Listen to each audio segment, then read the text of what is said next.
Hello and welcome back. In this lesson, we're discussing photosynthesis and also respiration, but it's predominantly photosynthesis.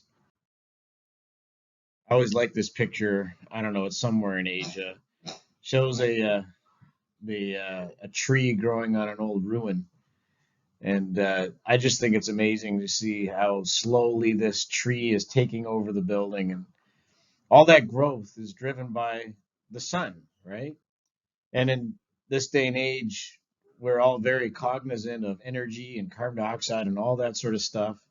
And so solar power is something that, is starting to play a major role in providing energy for our lives. And ironically, solar power is really, was invented by nature, and that's essentially photosynthesis, right?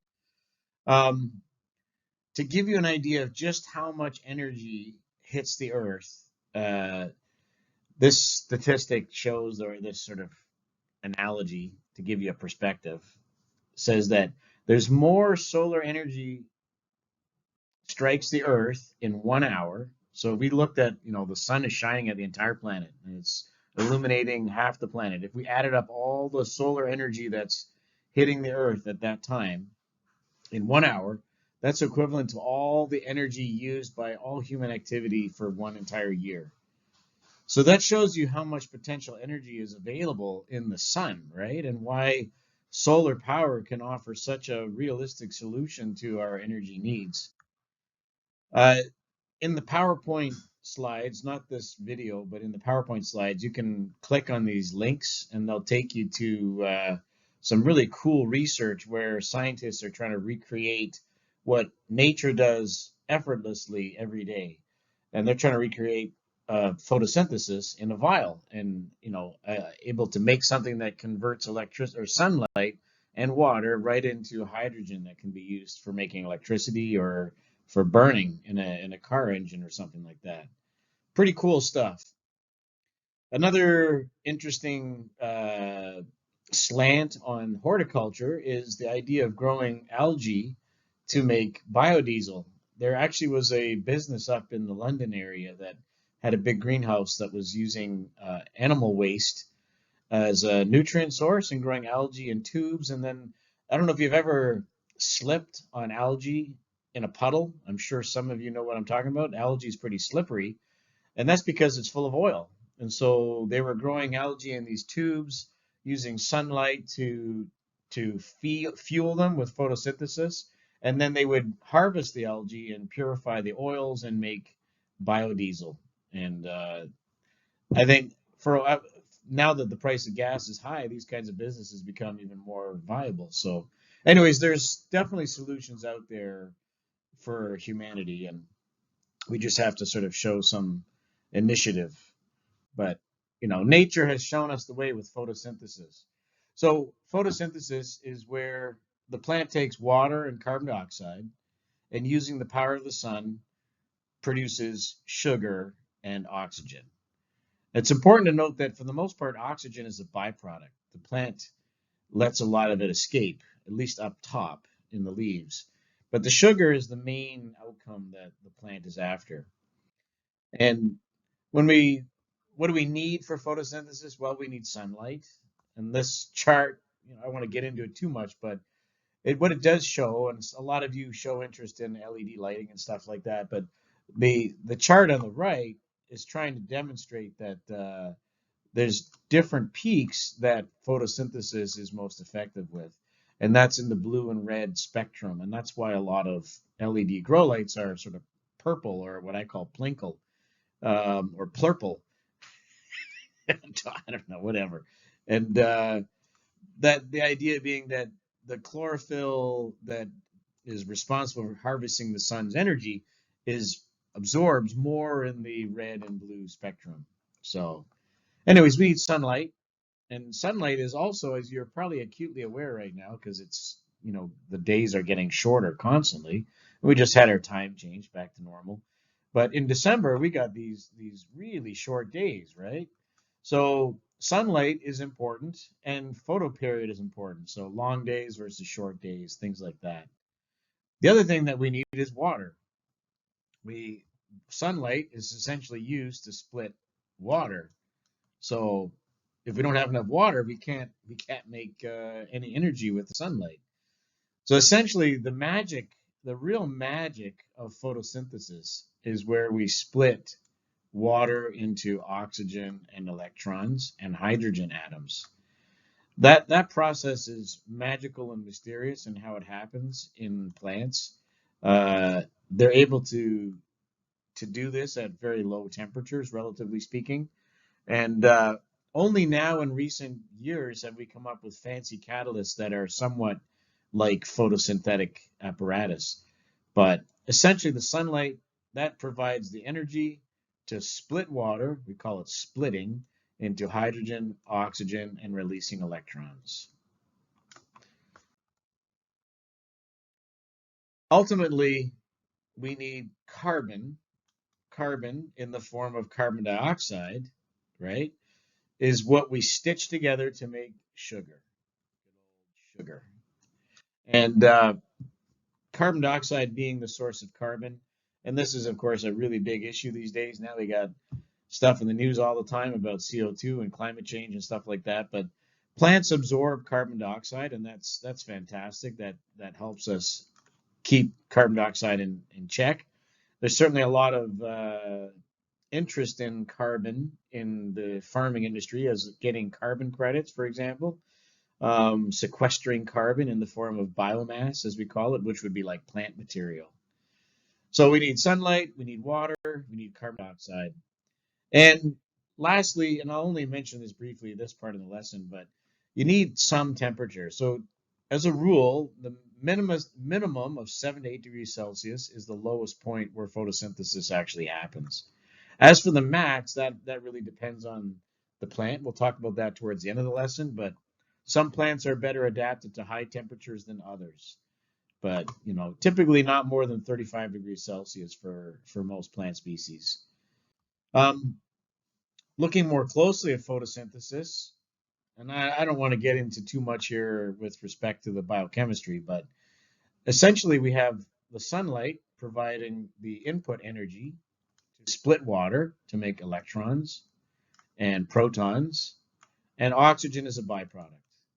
And the electrons and the protons are used to convey chemical energy. So basically, photosynthesis is taking light energy and converting it into chemical energy, right?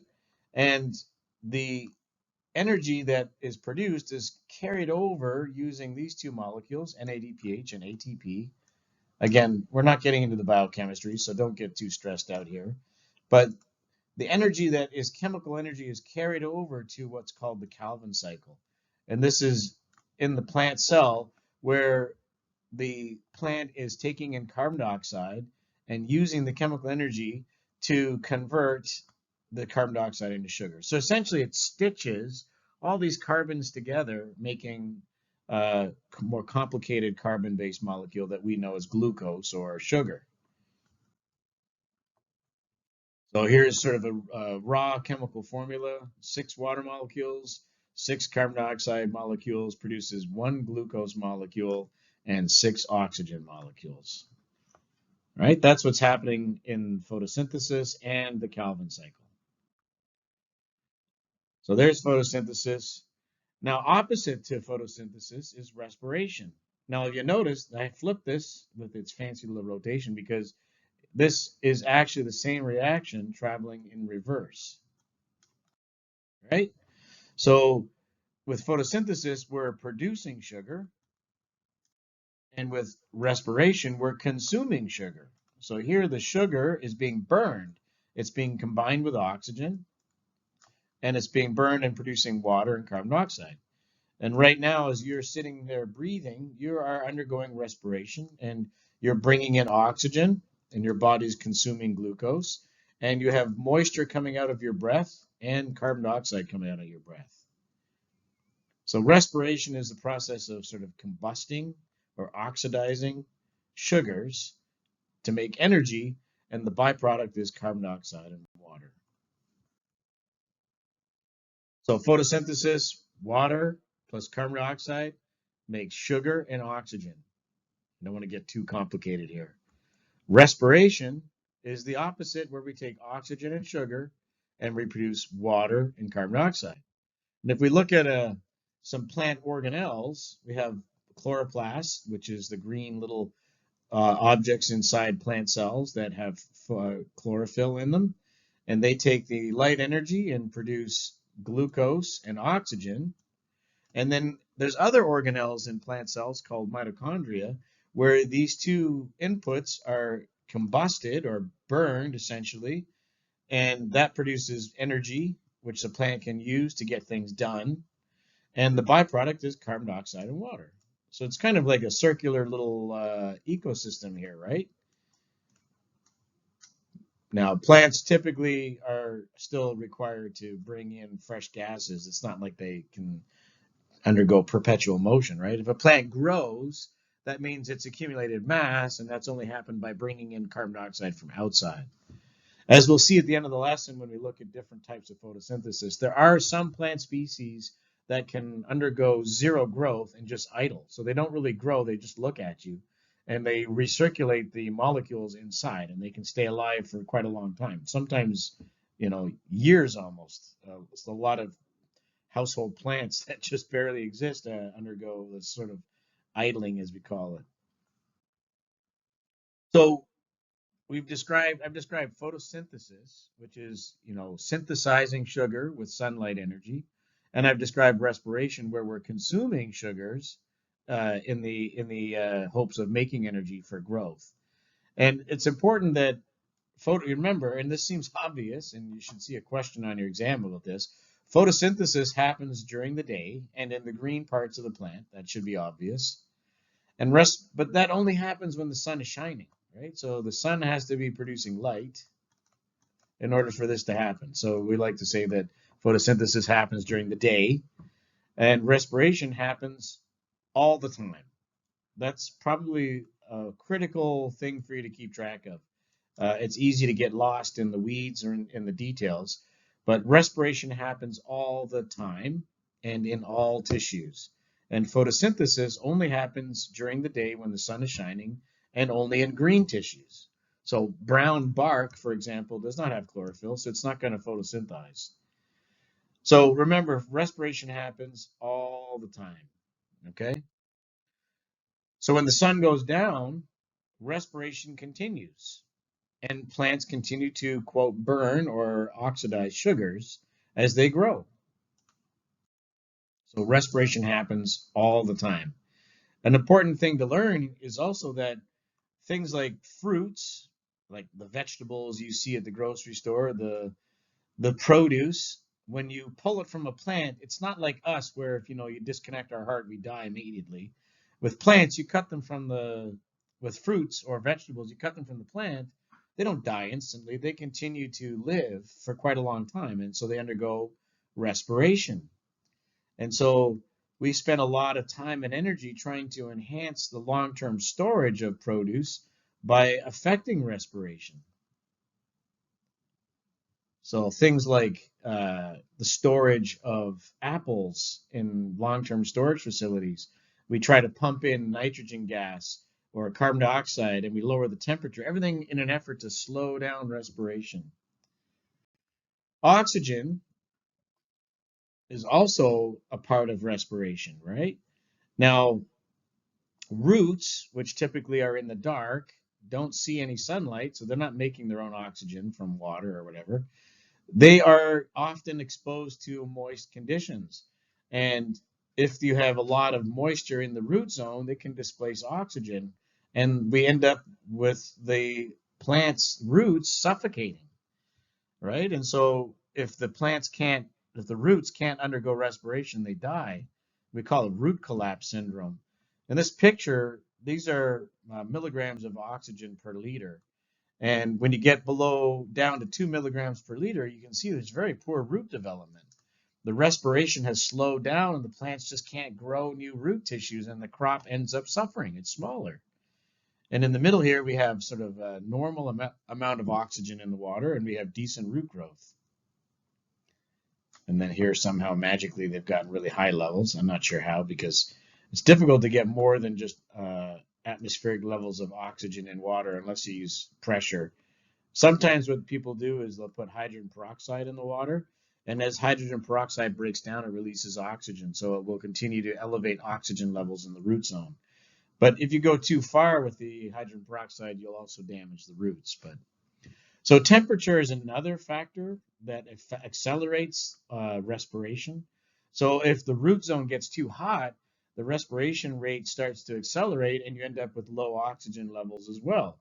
So in this case, which is hydroponic lettuce, if you have high root zone temperatures, the roots end up consuming more oxygen than is there, and they end up with what we call hypoxic conditions, and the roots don't grow properly. The other thing is that produce I talked about. Here's a picture of apples in storage. Apples are a classic example of trying to improve storage. I mean, up until a few weeks ago, we were buying apples that were harvested a year ago, right? So they put the apples in these facilities where they pump in carbon dioxide or nitrogen. And the reason is that they're trying to displace oxygen. And by displacing oxygen, they can slow down respiration. Uh, if there's a lot of oxygen or normal oxygen levels in the cooler, the plants will continue to undergo respiration. But if oxygen ends up becoming limiting, then respiration starts to slow, and then the apples will slow down their self-consumption of their own sugars. You know, you can always tell apples that have been in storage for a long time because they are a little mealy and they're not very sweet. And that's because they've consumed their own sugars over the winter, right? So slowing the respiration rate down with temperature is also important. So we have two strategies for extending the life.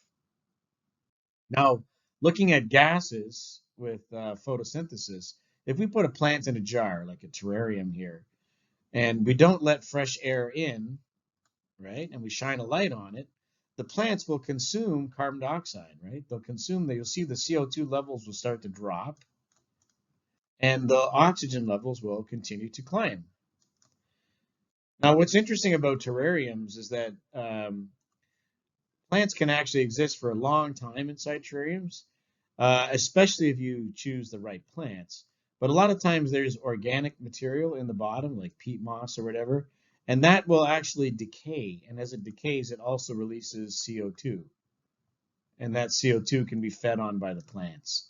So as long as there's sufficient moisture in there and the substrate is continuing to degrade, you can actually produce CO2 even though the lid is closed, right?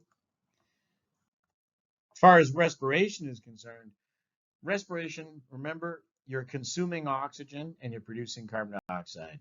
So if this cat was inside that jar, we would see the oxygen levels going down and the CO2 levels going up. So same thing with the Apple storage facility. You know, we try to keep the doors sealed. You don't want to open the doors every day and let fresh air in because the apples themselves will consume the oxygen that's in the cooler and they'll produce their own CO2, which eventually will start to slow down the respiration just based on consumption. So there is that element to it as well. So photosynthesis, that's the summary of the equation. Respiration, it's the opposite. Now, we have another interesting twist on this, and that is photorespiration, which is really what ends up happening is that in this case, oxygen is binding where CO2 normally binds in photosynthesis. So normally in photosynthesis, we have this enzyme called rubisco, which binds carbon dioxide, which leads to the production of sugar ultimately. And in the air you're breathing right now, there's a combination of nitrogen, oxygen, and carbon dioxide. And with Robisco, there's always a random probability that a different molecule could bind. And in the case of photorespiration, oxygen binds instead of carbon dioxide. It outcompetes for the location on the Robisco enzyme. Now, when oxygen binds, we call it photorespiration because normally it's photo because it's using light, right? This is your sunlight. But because oxygen is binding the rubisco, we are getting no sugar production. So that is a wasted effort for the plant. It's a dead loss. We don't want photorespiration to happen. It's bad. So, and photorespiration is exacerbated when the temperatures are hot, like in the summer. So photosynthesis is less efficient when the temperature is warm. In this graph, this is showing why we add carbon dioxide in greenhouses. So we have these CO2 tanks, for example, outside, and we pump carbon dioxide into the greenhouse to improve photosynthesis. So over here on the vertical chart axis is the relative rate of photosynthesis, right? And that increases as we add more carbon dioxide. So as we increase carbon dioxide, we get an increase in photosynthesis, and it starts to level off after a certain point. So in this case, we're measuring CO2 as ppm, and there's about a max where adding more beyond that doesn't really help the crop. And some greenhouses, quite a few actually, whoops, let me erase these lines. My eraser is not functioning. There it is.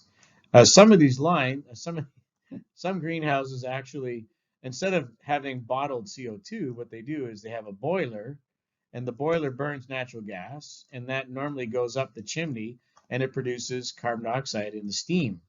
And what they do is they divert that gas into the greenhouse and collect the CO2 from the boiler and feed the crop, which reduces their carbon footprint, which is pretty cool if you ask me.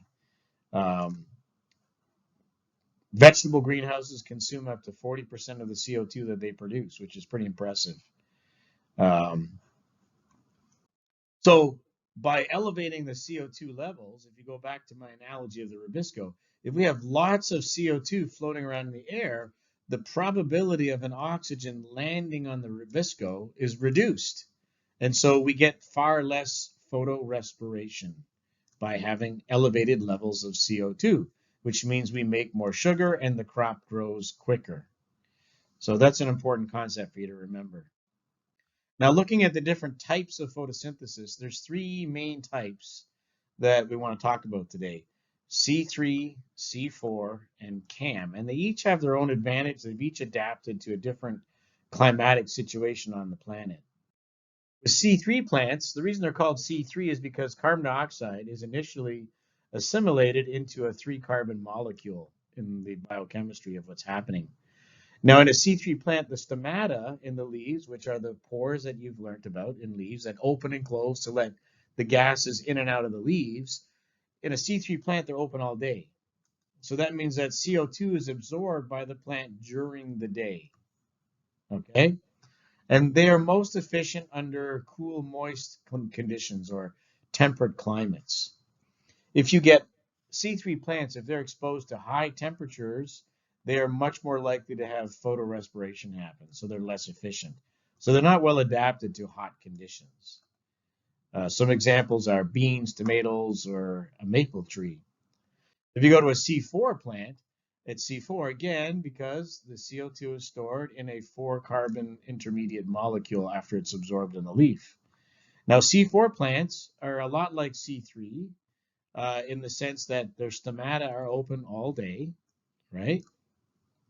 But what makes them a bit unique is that they have this special enzyme called PEP carboxylase, which actually actively grabs carbon dioxide out of the environment. So C4 plants are able to concentrate CO2 to higher levels inside their leaves.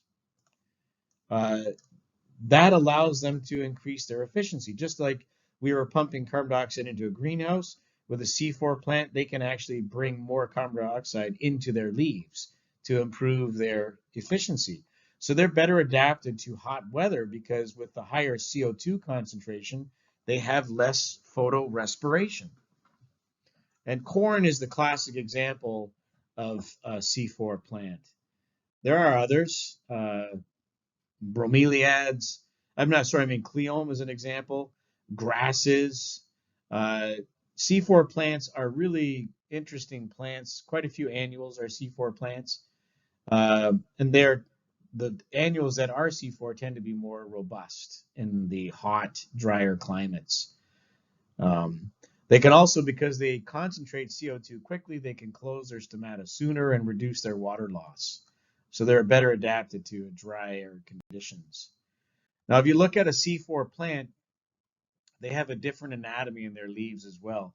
So in a C3 plant, which we looked at when we discussed leaf anatomy, the vascular bundles, you can see that they were dispersed throughout the leaf. And in a C4 plant, the vascular bundle has this big round structure around it. And that's to keep oxygen away and carbon dioxide in the center. That's partly how it helps increase the concentration of carbon dioxide. And this thing is called Krantz anatomy. And Krantz is actually a German word for crown. And you can see why it looks sort of like a circular crown, right? And this, combined with the PEP carboxylase, is able to elevate CO2 and reduce oxygen concentrations in the center of these bundles. And so that's where you see these pronounced veins in cells, in leaves of C4 plants. Looking at the last one, which is CAM plants, the CAM stands for crustacean acid metabolism, fancy terminology. What essentially happens is that CO2 is stored during the night. So the key here is during the night. So CAM plants absorb carbon dioxide at night. And the CO2 is then stored as an acid, right? That's what this crustacean acid is. The CO2 is stored as an acid for the next day. So that means that during the day, the stomata are closed, which reduces water loss. So plants that are adapted to really dry desert-like conditions are typically CAM or CAM plants. And so during the day, the acids slowly release the CO2 that was collected the night before, and the plant can continue to absorb sunlight and make sugars from the CO2 that's being released from their own acid. That helps prevent water loss because the stomata are only open during the night. So that's a really important adaptation. Another thing that might be interesting, a lot of words here, but CAMs can what we call idle.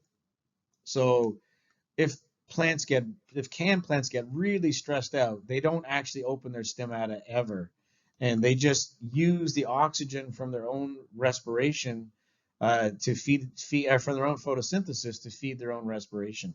So you end up with this sort of what looks like a perpetual motion machine, but it's not 100% efficient. So the plant can only idle for so long before it ends up dying. The classic example would be like these air plants that people buy and stick on their fridge with a magnet, and they'll say, "Oh, you don't have to do anything; it'll just live for a long time." That's a CAM plant that is idling. So its stomata are closed because it has no roots; it's stressed, and it's consuming its own oxygen from its photosynthesis in its own respiration. But because there's no CO2 coming in, the plant can't grow. It just looks at you like nothing's happening until eventually one day it just sort of dies.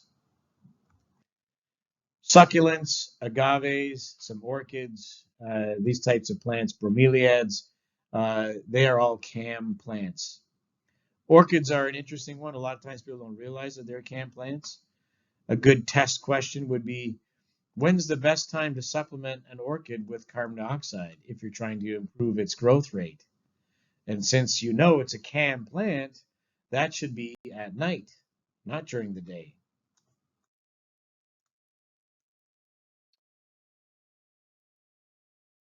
So when is the best time to add it? Like I just said, we add CO2 at night if you're going to supplement with CO2, not during the day, because during the day, the stomata are closed.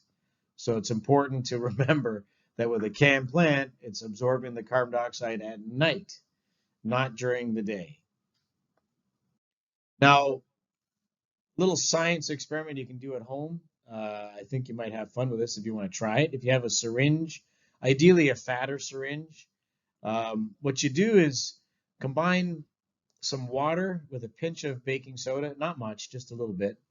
And the baking soda in the water forms carbonate, which will solubilize carbon dioxide. Then take a hole punch and make some hole punch discs with some leaves. You could use maybe lettuce leaf punches. If you have sort of a thicker lettuce leaf like spinach, works really well. Punch those discs onto a piece of paper and then put them into the syringe with that water mixture, replace the plunger, displace the water out or the air out by pushing it all up so you have what looks like in this picture. And then put your thumb over the hole and pull the plunger down a couple of times, snap it to get bubbles out of the leaves. You'll know if there's no more bubbles attached because the leaf discs will sink to the bottom as they do in this picture. Then all you do is you go and you put this in front of a bright light. And eventually what happens, right? The discs start to float up. And of course, the question is, why do the discs float up? Well, inside the spongy mesophyll of the leaves, since you've put them into this water that has a little bit of carbon dioxide dissolved, and then you shine light at them, photosynthesis starts to happen. And the photosynthesis will produce oxygen. And the bubbles of oxygen will accumulate inside the leaf, starting to make it buoyant, and the disc will float up to the top of the syringe or cup or beaker in this case.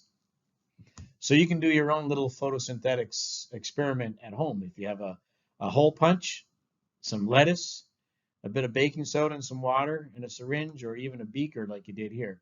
The key would be to stir the discs until they sink to the bottom before you shine bright light on them. You want to keep it away from bright light while you're trying to get it set up, and then put it under a grow light or something, and you'll see the discs start to float as they fill with oxygen. Anyways, that brings me to the end of photosynthesis. Trying not to overwhelm you with a lot of science. The key things to remember are, what are the inputs for photosynthesis? What are the inputs for respiration? Where is respiration happening and when? And how does respiration affect root health? And how does the amount of water that's in the root zone affect root health?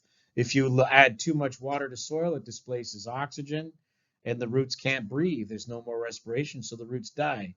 And then you should also understand what photorespiration is, right? So when oxygen is abundant or CO2 is limiting or high temperature, you can have, instead of CO2 binding the photosynthetic apparatus, you end up with oxygen binding. And yet for all your energy and the photon and whatnot, you get no sugar production. So photorespiration is bad. And one of the ways we try to reduce photorespiration in horticulture is by pumping extra carbon dioxide into a growth chamber or a greenhouse to, shift the odds in the favor of carbon dioxide binding Rubisco. And then your photosynthesis is more efficient. And we see plants grow bigger, better, stronger, and faster. So I hope you learned something about photosynthesis, and I hope you enjoy your labs. Should be interesting. Take care.